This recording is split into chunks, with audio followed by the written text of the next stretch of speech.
Hello and welcome. Growth and success. Can you do it intentionally? I'll be right back and we'll get into it.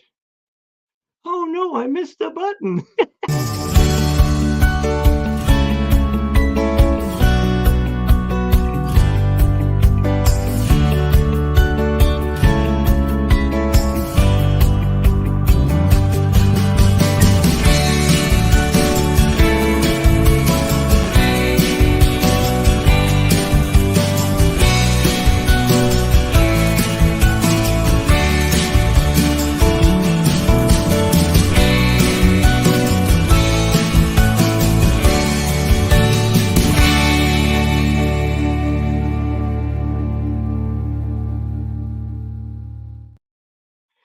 Good morning, good afternoon, good evening from wherever you're joining us, whether it's Monday or Tuesday if you're across the date line. Welcome, welcome, welcome. My name is 𝗚𝗏𝘁𝗲, life coach, author, and I'm going to say gentleman extraordinaire, but what the heck? It's the heat. We're not used to 35-degree weather Celsius in Calgary. So maybe I'm suffering from heat stroke.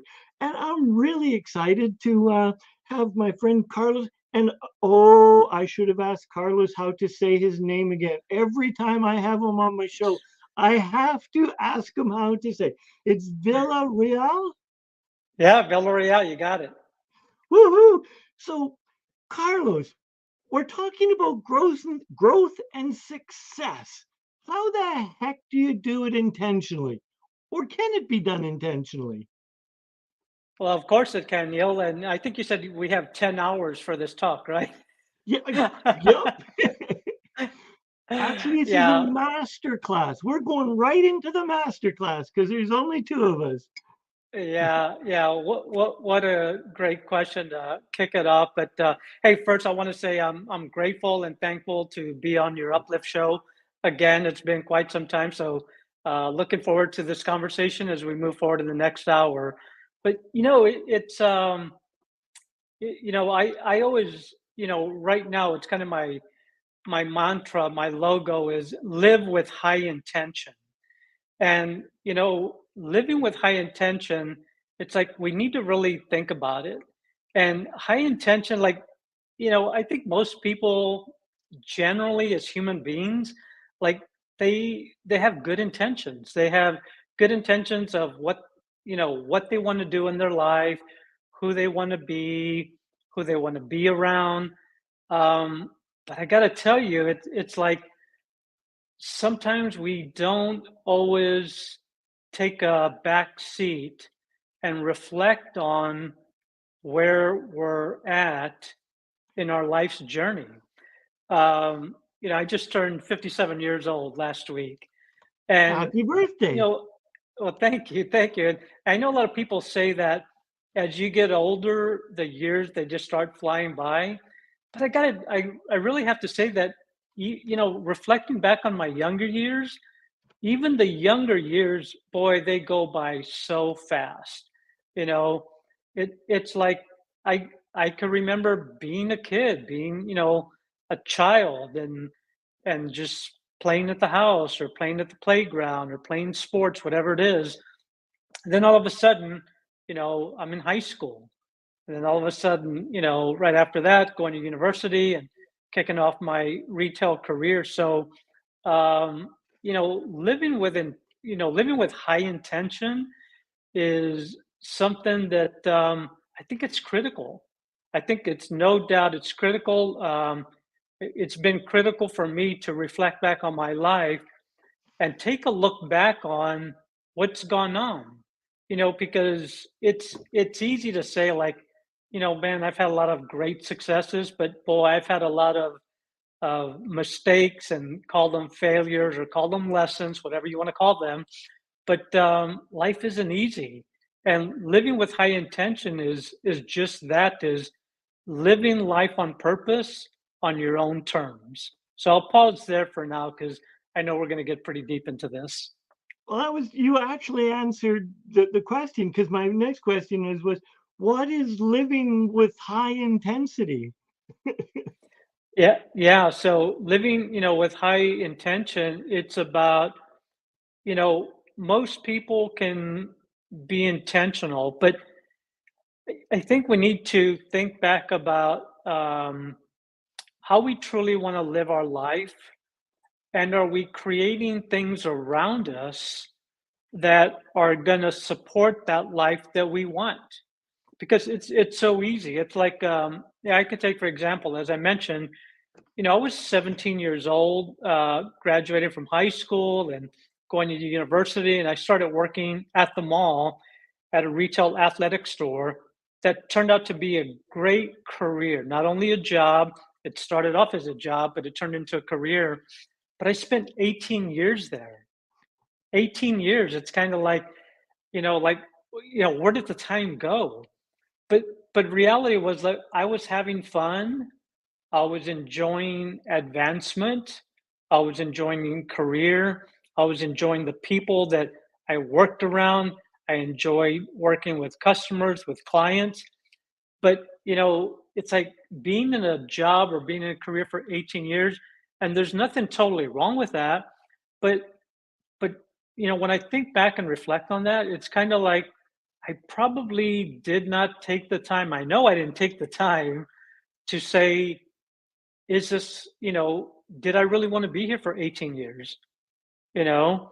And then I joined the next company after that, and I spent 16 years there.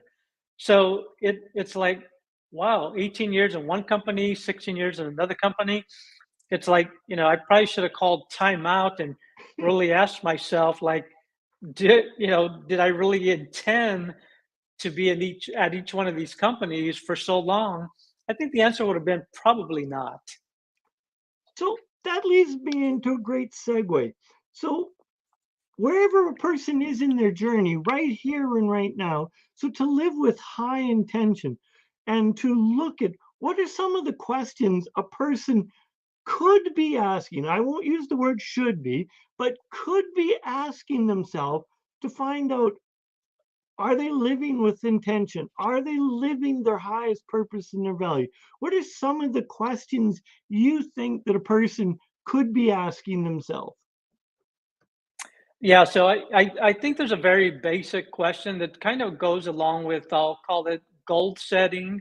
I like to use the word kind of, when I'm thinking about living with high intention, and this is something I work with my business owners on, those are usually my clients. And, the first thing is planning.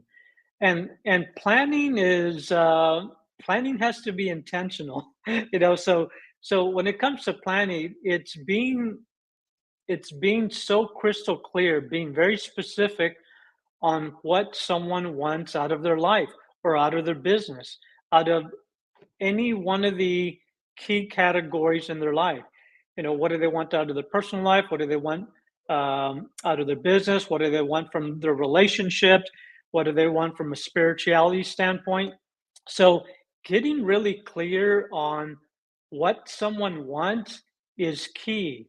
And I really think this is something that I think it gets overlooked, because it's kind of like people take like a broad stroke and they say, like, hey, I want a better life. But, what is a better life? You got to go deep.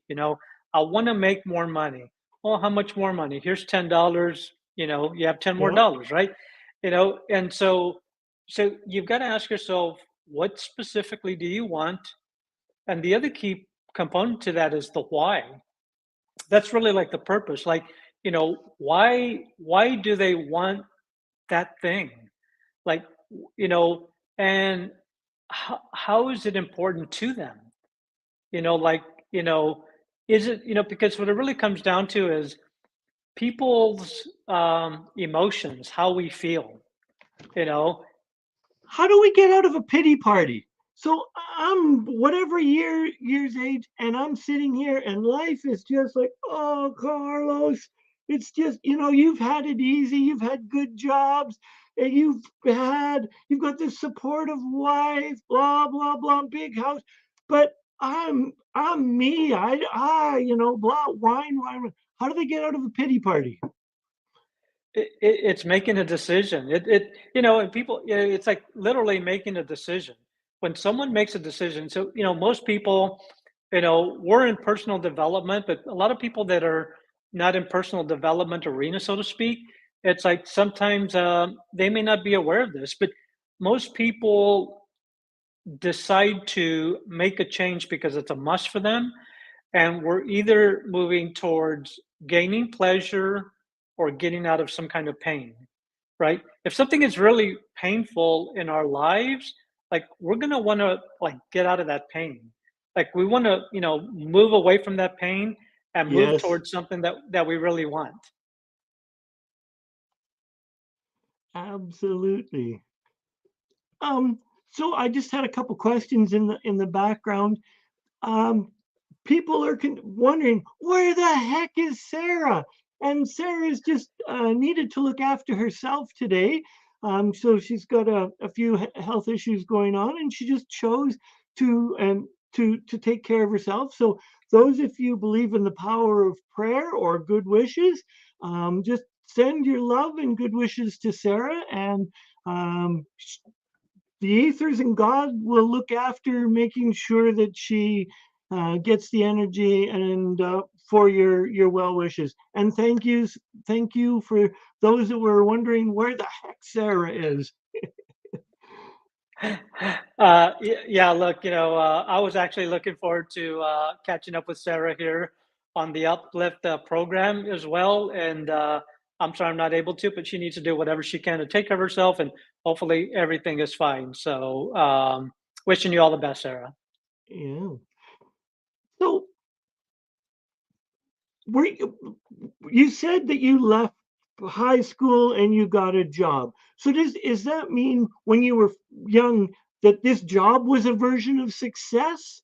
And it or was it just you just took this job and you made the best of it? Where Yeah, in your journey did you figure out some of you to that you needed to do things to be successful? yeah, yeah. So, I think it actually started before that. So, I come from a family of five, mother, father, two siblings, a brother and a sister. My parents actually divorced, or I'm sorry, they separated when I was 8 years old. And my parents, they tried to make it work. My father moved back with the family. They just couldn't get along. There was arguing. A lot of it was finance, type of arguments. And so, obviously, as a child, like you remember a lot of these things that you hear growing up. And, uh, you know, um, and my parents, they eventually, despite growing up Catholic, as a Catholic, you don't believe in divorce. Like they didn't want to do that, but they felt it was like the best thing for them to do. And they actually divorced, I think, when I was in high school. But till this day, actually, my father is still around. It's not like he's never been around. My mother's remarried. My mother, her husband, and my father, they go have breakfast. They're hanging out together and stuff as you get older. But anyway, I think going through that experience of seeing my parents um, separate and then eventually divorce, and seeing like what they were fighting about, which was, like we were middle class. Like look, we had a roof over our head, we had plenty of food. We weren't, we were. But as a kid, you don't know what you don't know, you know Absolutely. and it's like, I thought I had like the best of friends. And my parents, I'm sure they ran their credit cards limits up to give us kids what we wanted to make us happy. But I think as I started to, yeah, as in high school, and then taking on this job, i i I quickly kind of turned to like, I want to be better. I want to make money, and it wasn't that money was everything, but I wanted to be in a better situation than maybe my parents were, even at such a young age. So to answer your question, when I took this job, yeah, it was just a job. I was going to the university. I was running on the cross country team, and I needed money. to eat. So I went to the mall, and I applied at a couple of places. And actually, the way I got this job was I walked into this athletic retail store, and the gentleman told me that they were not hiring. And I walked out of the store. I'm walking down the mall, and then I hear a "Hey, hey, hey!" And I look back behind me, and it's the gentleman that was at the store. And he says, "I think I know you. I think I know you." He said, "You're a runner, aren't you?" I'm like, "Yeah." He says, "You ran at that race. There was a one of the parks here in San Antonio." He says, "You won that 5K race here a couple of weeks ago." I'm like, "Yeah." He says, "Well, I came in third." And I wasn't going to tell the guy like, "Well, I don't look behind me," But Yeah. it turned out it turned out he was a manager and he hired me, so I owe a lot to him. That started off what was this job, but then turned quickly into a career because I love helping people. I love working with clients, and it wasn't so much, yeah, I was selling athletic shoes, but this job really turned into a career that I learned a lifelong so many lessons from. Beautiful. And it's interesting. It was what I've discovered. Some people that have had success had really good mentors early on in their life. Sharing your story that you got a good mentor at the retail store. When I was about 14, I started in a construction company as just general labor, and I had the prince of a man in construction for a boss who took the time to explain to a 14-year-old kid how things work. And I credit a lot of my ability to do good work comes from Ken and my own father's mentorship in doing things. Yeah, and mentors are huge. And look, I started part-time. I became an assistant. I found myself managing my first store at 19 years old. 19 years old, 19 years young. It's kind of like, how do they, you know, uh, hand over the keys and hundreds of thousands of dollars worth of inventory and the cash in the drawer to some 19-year-old kid? Um, and at the age of 21, I was managing, I think, my third store, and I came across Success Magazine on a trip to a managers meeting. And in there, it was all about selling. So I found it at the airport. I'm like, I got to buy this magazine.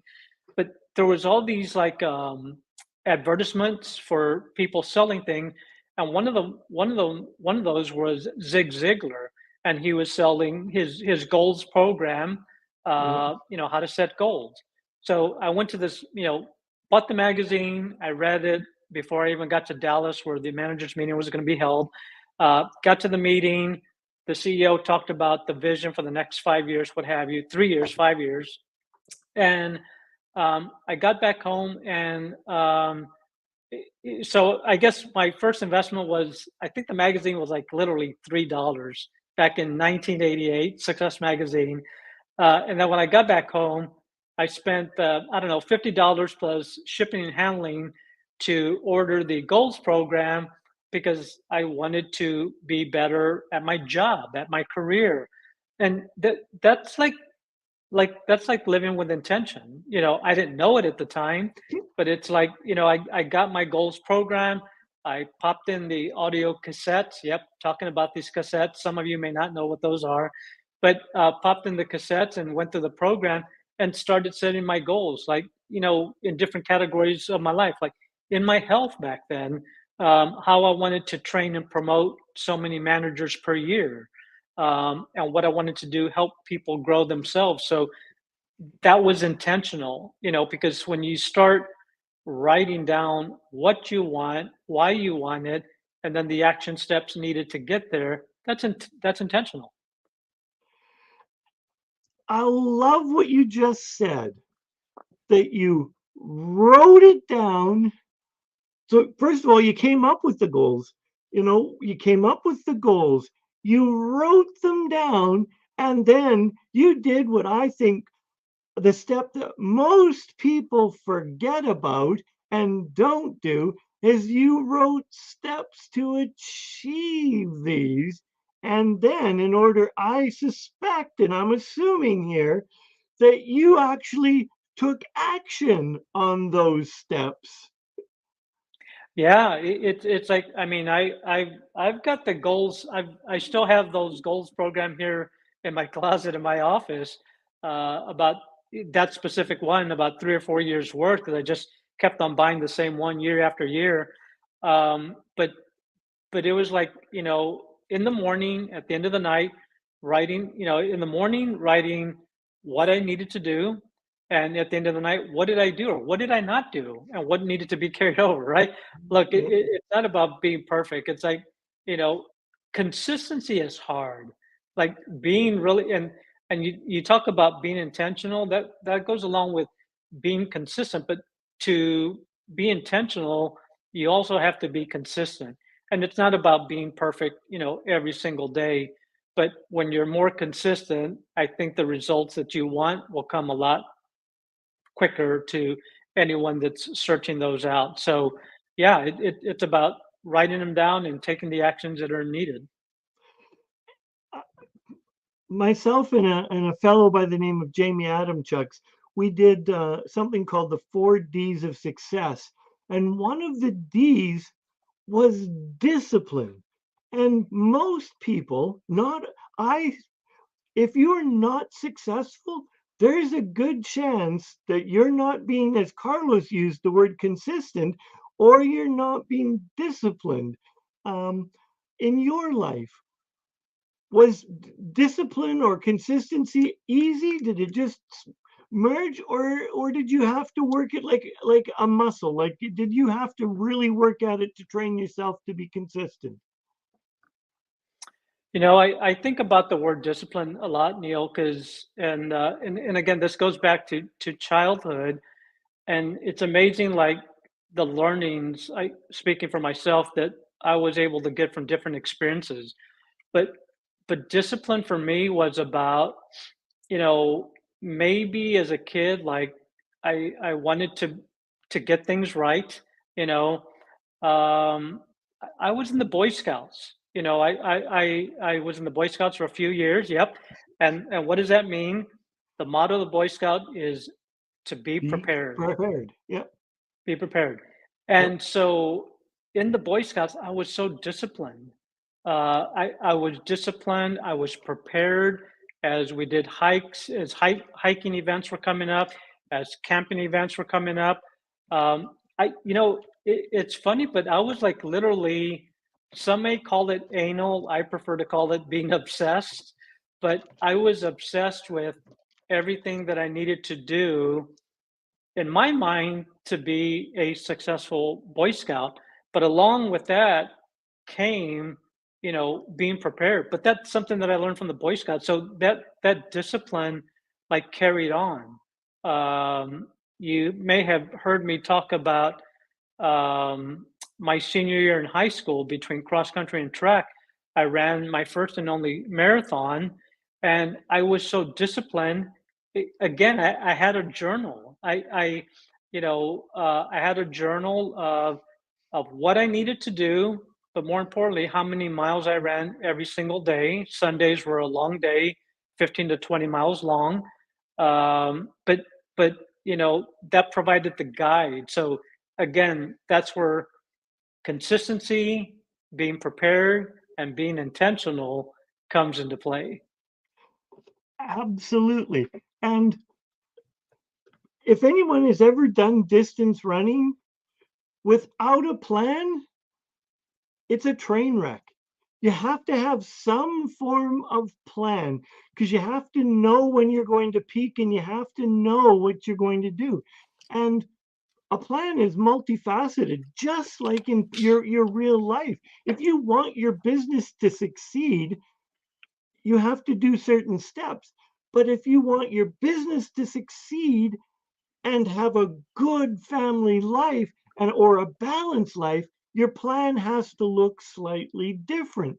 So Carlos, you were successful in your other previous careers. Were you able to balance your family life early on in your career, or did that take some learning and adoption as you aged and picked up some profound wisdom later in your years?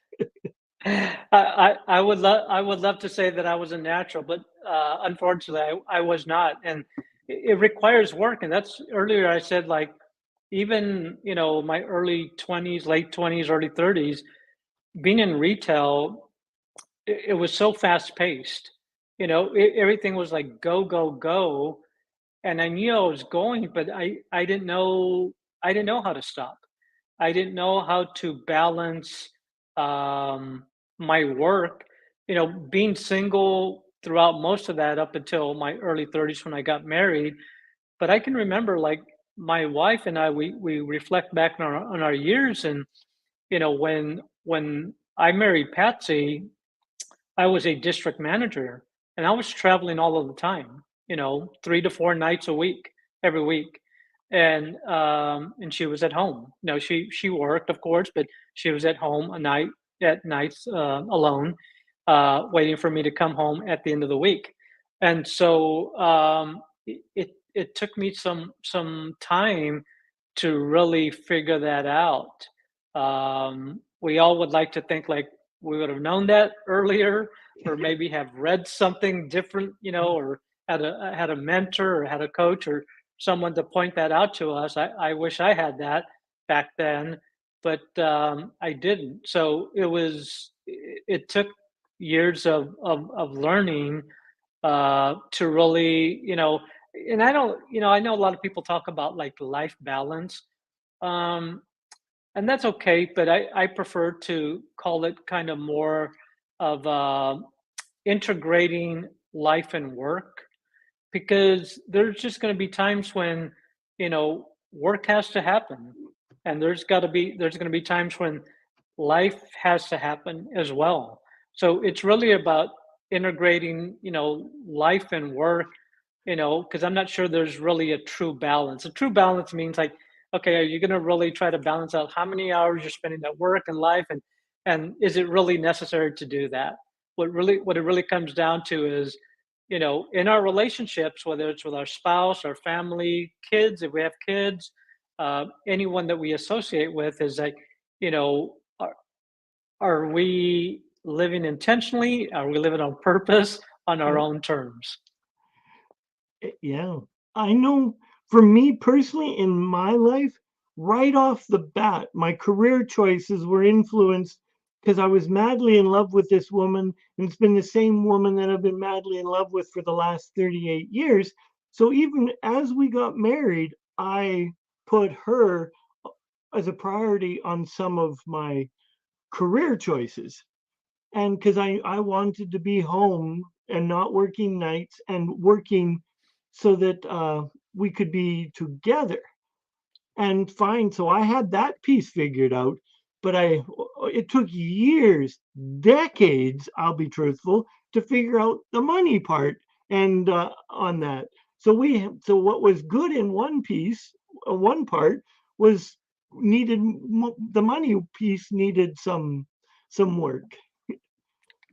Yeah, no, it's yeah, we can say that that's a balancing act, right? Because we're trying to figure out so many things at one time, and that's what I think it takes. And I talked about planning, but I think the other important piece, because I always take a look at it in steps, or kind of like, um, what are the steps to living, with high intention, or getting what you want, or having that success? And you got to know your plan. But the second thing is, what are your processes?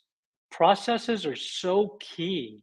And a lot of times people hear processes and they think about, well, what's the client process? What's the selling process? What's the marketing process? But process is just basically anything that we do in life that that requires a few steps. Sometimes it's 3 steps, sometimes it's 5 steps, sometimes it's 7 steps. But it's kind of like, I don't know. There's this quote that says, plan your work, work your plan. And that's what process is all about. Process it's about, when are you going to do your work? It's like, okay, I've got this plan, I've got this goal, I've got this purpose. I know why I want it, but really it's like, when am I going to actually do that work? You know, and then that, along with that, comes to scheduling that activity, right? What are the steps to get that done? And I think that's a huge miss, that and it took me a long time to figure this out. So I'm not going to claim that I knew this all along, but you got to schedule what you want out of your life or your business, if you really want to achieve that high intention. You know, if somebody wants to spend more time with their family, they have to schedule it. You know, I have on my calendar, like, I've got everything in my calendar, from what time I wake up, what I do, client calls, when I'm having breakfast, to even when I'm spending time with my wife, at what time every evening, because it's important to me. Yes. And it's like, people think that their life is just going to be great by chance, and that's just not the case. There's a beautiful quote. If you don't plan your life, someone else will. And it could be your boss, it could be your friend, it could be whoever, your family, because we are all, till we learn that intrinsic we are worth it, and we stop trying to please others, which for many people is a huge lesson. And that could be part of the 9 hours, 9 hours and 30 minutes that we have left on the master class on success and growth, is getting rid of the people pleaser, so that we can take the time to plan, so we can recognize that our plans are worthy of, we are worthy of our goals and aspirations. Yeah, no, you hit the nail on the head there, Neil, because it's like, yeah, like, if we don't create our own life, then we're going to be a part of someone else's plan, and typically that's not going to work out well for us, right? It's like, it's like, that's what living with high intention, really means. If you want to spend more time with your family, you got to schedule that, and it's okay to schedule that. It's always about, you get into, for me, I'm into kind of the mindset, the state of, anytime like someone asks me to do something, I'm automatically thinking, okay, what's the outcome? What's the purpose of it? You know, uh, because a lot of times, look, I think most humans, they want to help people out, and I definitely saw this in retail, or the few years I worked at corporate, and I'll take corporate, in the corporate environment for a while, but it's like, if someone came to ask me to help them get something done, automatically I'd be saying yes, but every time I say yes, then that puts pressure on time that I had not planned out, but I had to do something else of my own work. So there's always a cost to time, you know. It's never free, and so that's why it's important to have the processes in place of, you know, when are we going to do the work? When are we going to do the activity? Schedule it, and then showing up with high intention to get the work done. Absolutely. And like this show, for an example, Carlos is in the central time zone right now. So this should theoretically be his quiet time and time with his wife, but he's chosen to spend time with us. So thank you, Carlos. I'm truly grateful for you spending some time with us. Yeah, of course, loving to be here to support you and your audience, and the program. But I think it's the words, and you use the words there, word there too, and that I chose my time to be with y'all. But but that's what living with high intention is all about too. It's choosing, right? It's about choosing, like, what do we want? Most people will talk about what they don't want. They, like, hey, what's going on in your life? Oh, I don't want this. I don't want that.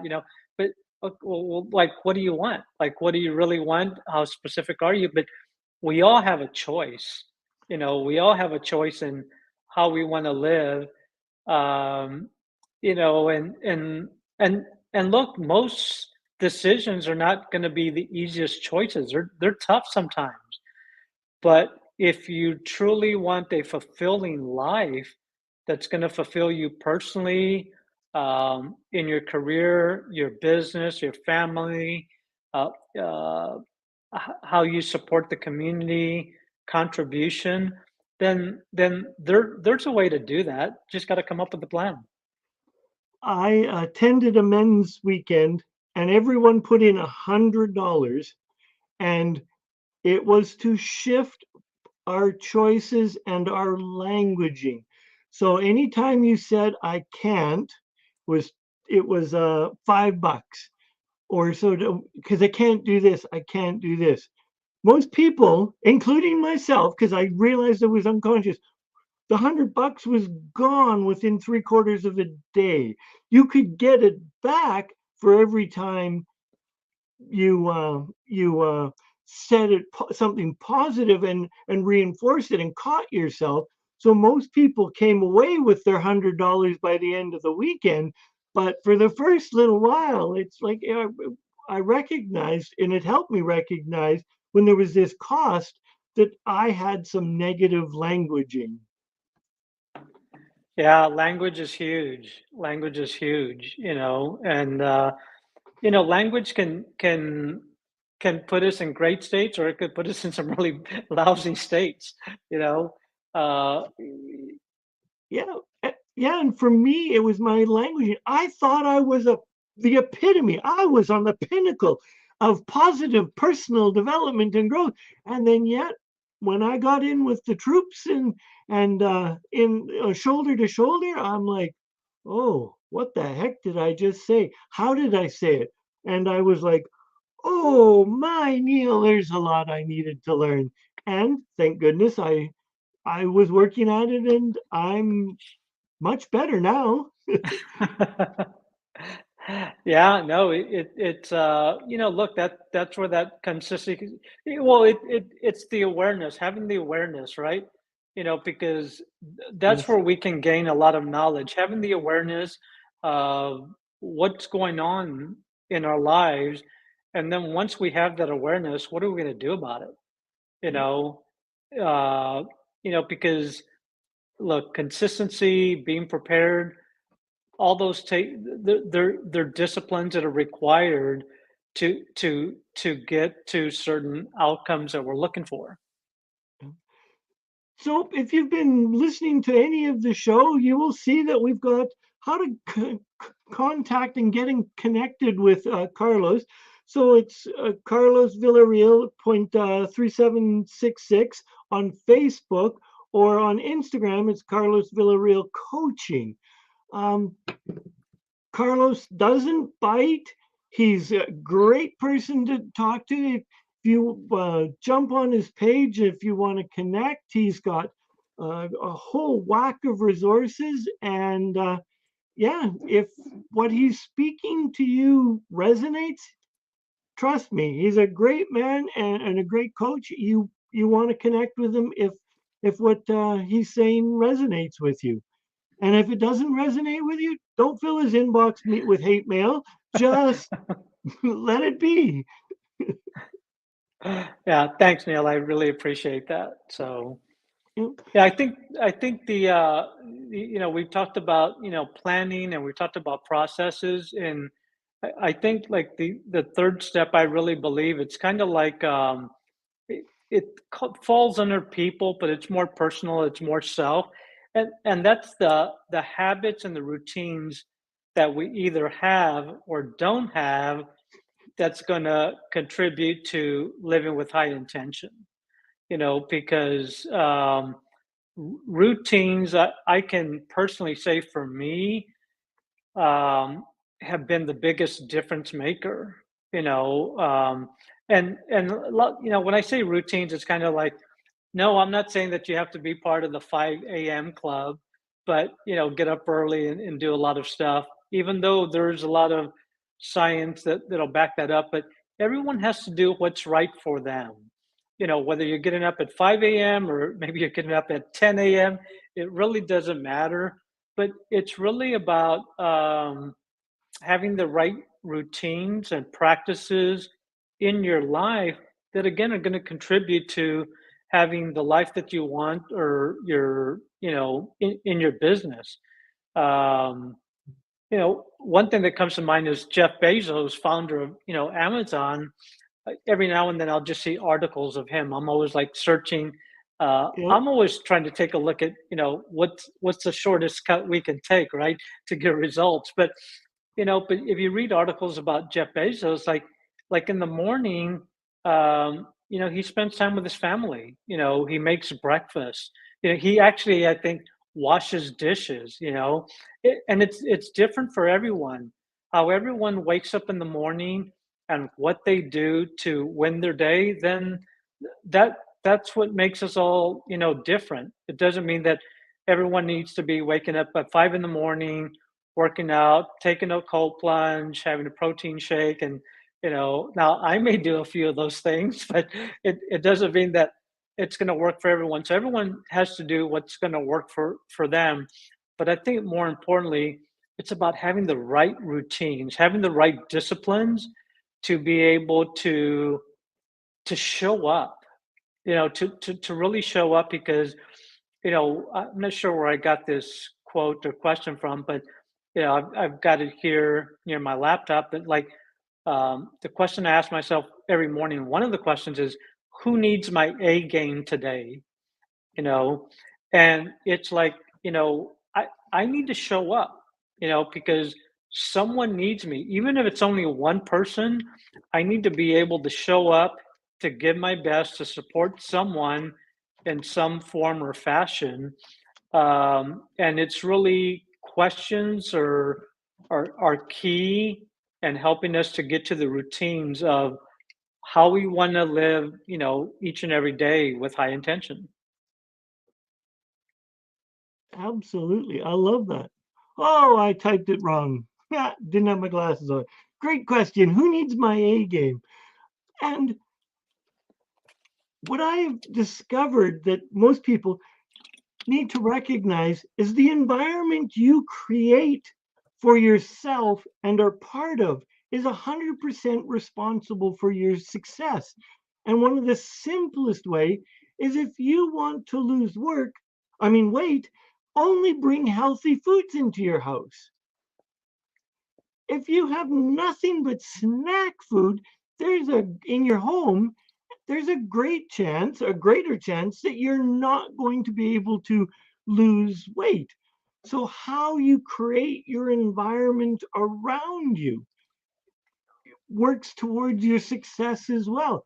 Carlos listed a whole bunch of getting up at 5 a.m., protein shakes, cold plunges. All of them work for people. And all I would do is encourage you to try them at least once, maybe twice, even maybe for a week, to see how it impacts and helps you. And don't shut it off. Oh no, I don't like cold water, so I'm not going to do it. Do it in spite of not liking cold water, and find out what it does for your body. There's so much science on eating healthy. A morning green smoothie, lemon water in the morning. There's just so many great options. Find your morning routine. Find what jazzes you. And Carlos and I both have mentioned it. Live by choice. Yeah, that's right on, Neil. And I think that it's always a great example to take a look of, just like the planning or the process or what goes on if somebody wants to lose weight. Because a lot of people want to lose weight, a lot of people want to make more money, whatever it is. But like losing weight, it's kind of like follow the model. And I mean, there's so many models out there. There's got to be a model that if someone's really struggling, mindset's one of those things, and part of following that model to really overcome that. But um, the models work. Like there are there are ways to make money. There are ways to lose weight. There are probably thousands, if not millions, of things that people can do. But I think, like generally speaking, if somebody wants to lose weight, they got to move. They got to move more, and they got to be able to take less calories in. And it's like look, it's like people that go work out. I don't know if everybody says like they look forward to working out, because, but it's something that's a discipline that they know is required to get them where they want to go, whether Yes. they're a top performing athlete or they just want to look good. Look, anything worth having is going to require some hard work and discipline, you know? Absolutely. And it's like saving. If you want to have money, you need to learn to spend less and save more. Lose weight, eat less, exercise more. There's so many pieces. If we're out of balance, part of it is to make the choices to come into whatever you perceive as balance before, and add little, and I like to add a little bit of urgency into it. We don't know when the maker is going to come and knocking on our door. We don't know when a health scare is coming. So all I can encourage is with a little bit of urgency, because we all know someone that has had a terrible health diagnosis. We all know someone.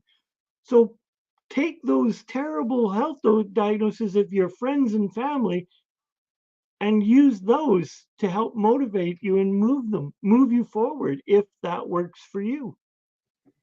Yeah, that yeah, that's absolutely right, and that's something that I think you think I think I went through in 2014, diagnosed with liver issues, and it took me a while to get out of that funk. It took me a while to get out of that. I was asking the wrong questions. I started asking the right questions to get my mindset in the place of what I needed to do. But all along, I'm thinking like, okay, this is who I am. I don't know how long I'm going to be here. At back then, I asked myself like, I don't know if I'm going to be here for 6 months, 12 months, 18 months. I don't know. But here's the decisions that came out of it. I made a decision that I was going to move away from corporate. So I hired a coach, and he helped me create an exit plan to start my own, coaching business. And so a lot of decisions came out of that. But obviously, my diet had to change. It was a must for me. I mean, I guess I had a choice, but in my mind, there was no choice. It was a must for me to do. Unfortunately, there are people that are in a very similar situation like me, where they have liver issues. Um, and, one of the things is if you want to improve your liver, like stop drinking alcohol. As soon as I got that diagnosis, I never even had a drink. Quit cold turkey, didn't bother me. Wasn't like I was a big drinker anyway, but there's a lot of people that choose to continue to drink, and then they wonder why their health and they're going to suffer, and they haven't made the necessary changes to their diet. So, it is a choice. Absolutely. So if our viewers, current viewers, and or our listeners on replay, and if you're listening to the replay, add a comment in hashtag replay. How do what what coaching do you do? Like Carlos, you're a great coach, but for our viewer and listening audience, what is what is your sweet spot when you're coaching people? What is it that you just love to coach people on? Oh, that's a great. It's a great question, but I love the way that you ask the question. What is my sweet spot, and what do I love doing? Look, I love helping anyone and everyone, But my sweet spot is I really love helping business owners and entrepreneurs. And I help them remove the obstacles to be able to focus so they can grow and have success. Like, so what does that mean? It's like, what are the obstacles? Like, the obstacles are anything that gets in the way of growth, distractions. We haven't even talked about distractions, but distractions in our life, Yeah. that's like a huge barricade that prevents us from living with high intention. But I mean, there's so many distractions around us because the internet, this thing here, the phone, like, like, you know, put your notifications on off. That's what I do. Things are not popping up on the screen when I'm, doing on Zoom with clients, but like, to the things that I know we're getting close to the end here, but removing distractions is huge in living with high attention, and also setting boundaries, because we have to set boundaries that are going to help us show up to do the work that's necessary to get the results that we want. Carlos, you said a terrible word. It's worse than the F word. You said setting boundaries. Carlos, how could you say such a bad word? The funny, well, it's not funny, but you know when I talk to people about boundaries, it's like, a lot of the times it's kind of the people that are close to you. It's your family, Yes, and that's where you have to set the boundaries. It's got to be communicated in a way, but setting boundaries, because look, um, no one wants to live in a toxic environment, you know and when people get sucked in from friends that they've known for many years, it's like, who wants to live in a toxic environment? You have to remove yourself. Look at who you're hanging out with. What's that quote that you're going to become the average of the 5 people that you hang around, right? So, like, if you're hanging around people that are talking about growth and solution minded, that's a different conversation than hanging out with maybe some friends that are talking about other people. That's like gossip, right? yeah. That's toxicity, and that's not setting boundaries. But boundaries are so important because that's what keeps our that's kind of the order of how we keep our life and our business if we want to live with high intention. Absolutely.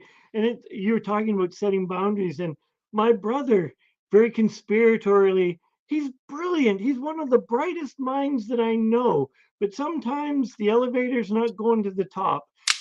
He sends to me a private message or DMs me and says, Neil, you should look at this book and you should think about coaching people on life purpose, mission, and vision. And I'm like, what do you think I've been doing for the last 10 years, baby brother? And it just, yeah, because he doesn't interact in the world. So sometimes family is our worst, and sometimes we have the hard, I believe I have the hardest time getting through to family what it is that I do, because I think they just think I'm still Neil, the brother or sister, or I mean brother that they grew up with. Family just doesn't allow us, or siblings don't allow us to change. Yeah. Yeah, a lot of, family members, a lot of times they just see us as we were, not as we've changed, right? And it's like, but it's kind of like you run into someone that you've known many years ago, maybe you haven't seen them in years, and you have a short conversation with them, and they make comments like, wow, you've changed, or you sound different, you look different. Like, well, Yep. hopefully it's growth, it's personal growth, but because they haven't seen you it's just kind of like, I don't have kids, but I hear this a lot from parents. But parents, they have that newborn baby, right?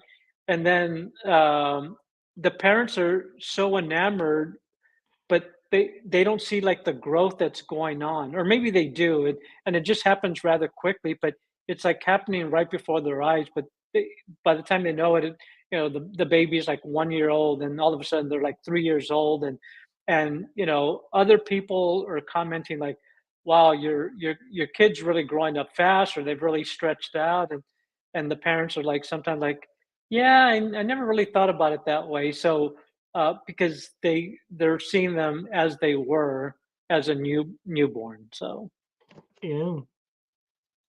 And I'm looking at the clock and I'm going, how is it possible that we're only 55 minutes into a 10-hour masterclass? And it seems how that about we've that? covered so much. I know time flies when you're having fun. Absolutely. Um, so yeah, just to reiterate that Sarah is just not feeling well today, so she will be back in 2 weeks when we have our next guest. And I don't want to say the wrong guest, but we have another great guest in 2 weeks, or as Sarah would say, a fortnight. If you'd like to send Sarah some positive energy or your prayers, she would love to receive them.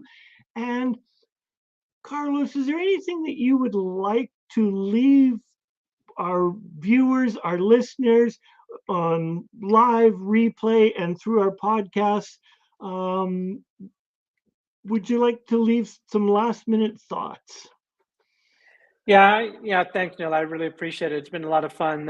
Can't believe the hour has already gone by so quick. But look, I think it's like, um, if you're out there, you're watching us, you're listening to us, like, you have all of the information that you need to be successful.